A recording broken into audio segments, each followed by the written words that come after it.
जय श्री कृष्ण। राधे राधे। आज के हमारे इस वीडियो में हम आपको बुधवार व्रत कथा श्रवण कराने जा रहे हैं। प्राचीन काल में समतापुर नगर में मधुसूदन नामक एक व्यक्ति रहता था। वह बहुत धनवान था।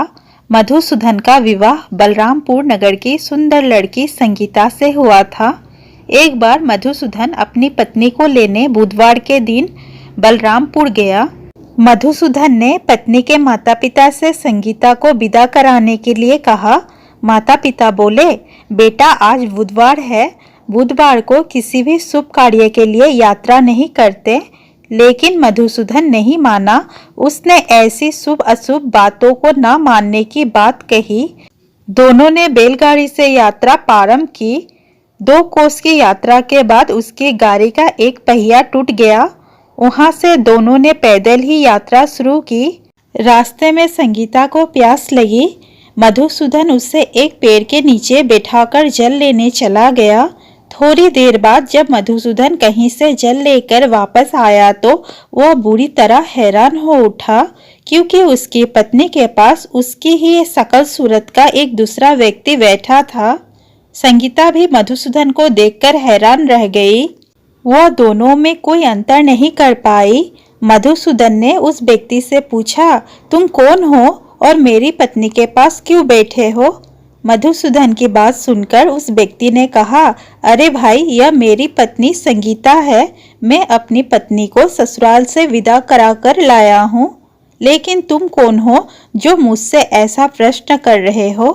मधुसूदन ने कहा, तुम जरूर कोई चोर या ठग हो। यह मेरी पत्नी संगीता है। मैं इसे पेड़ के नीचे बैठाकर जल लेने गया था। इस पर उस व्यक्ति ने कहा, अरे भाई, झूठ तो तुम बोल रहे हो। संगीता को प्यास लगने पर जल लेने तो मैं गया था। मैंने तो जल लाकर अपनी पत्नी को पिला भी दिया है। अब तुम चुपचाप यहाँ से चलते बनो, नहीं तो किसी सिपाही को बुलाकर तुम्हें पकड़वा दूंगा। दोनों एक दूसरे से लड़ने लगे। उन्हें लड़ते देख बहुत से लोग वहां एकत्र हो गए। नगर के कुछ सिपाही भी वहां आ गए। सिपाही उन दोनों को पकड़कर राजा के पास ले गए। सारी कहानी सुनकर राजा भी कोई निर्णय नहीं कर पाया। संगीता भी उन दोनों में से अपने वास्तविक पति को नहीं पहचान पा रही थी। राजा ने दोनों को कारागार में डाल देने के लिए कहा। राजा के फैसले पर असली मधुसूदन भयभीत हो उठा। तभी आकाशवाणी हुई, मधुसूदन, तूने संगीता के माता पिता की बात नहीं मानी और बुधवार के दिन अपनी ससुराल से प्रस्थान किया। यह सब भगवान बुधदेव के प्रकोप से हो रहा है। मधुसूदन ने भगवान बुधदेव से प्रार्थना की कि हे भगवान बुधदेव, मुझे क्षमा कर दीजिए। मुझसे बहुत बड़ी गलती हुई।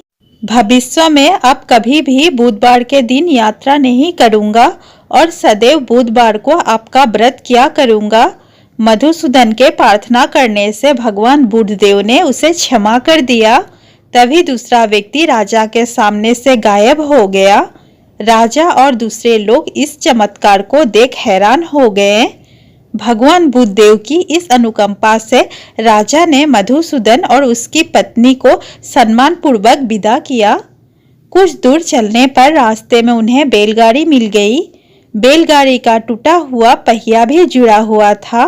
दोनों उसमें बैठकर समतापुर की ओर चल दिए। मधुसूदन और उसकी पत्नी संगीता दोनों बुधवार को व्रत करते हुए आनंद पूर्वक जीवन यापन करने लगे।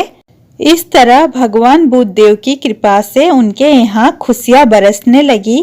इस तरह जो स्त्री पुरुष विधिवत बुधवार का व्रत करके व्रत कथा सुनते हैं, भगवान बुधदेव उनके सभी कष्ट दूर करते हैं। बोलिए बुधदेव महाराज की जय।